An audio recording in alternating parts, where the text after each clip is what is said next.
So you just heard that you need a tooth extraction, and now you are Googling like mad and trying to figure out what's the best way to replace a missing tooth.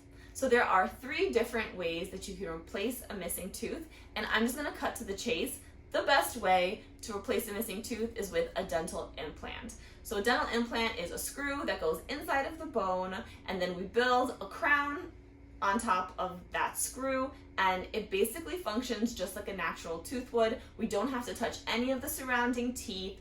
It typically will last you your whole entire life, and you care for it exactly as you would a normal tooth. So you do have to brush it and floss it.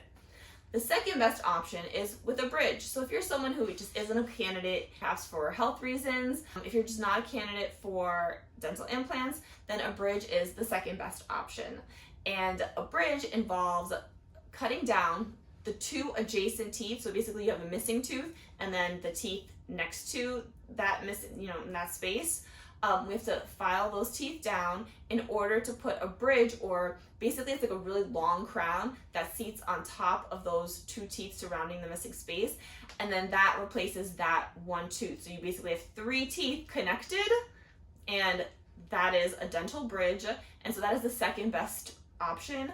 The reason why a dental bridge is considered the second best option is because you're placing a restoration on top of other natural teeth. So those 2 adjacent teeth are natural. So if something happens to those teeth, like they need to be extracted in the future also, you're left then at that point with not only 1 missing tooth, but then 2 missing teeth. And that just becomes even more difficult to restore in the future, which is why it's considered the second best way to replace a missing tooth.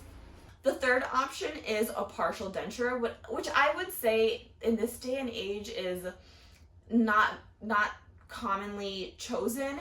And the reason is because, like any prosthesis, if you could only imagine what it might be like to have an artificial arm or leg, it takes time to learn how to use it.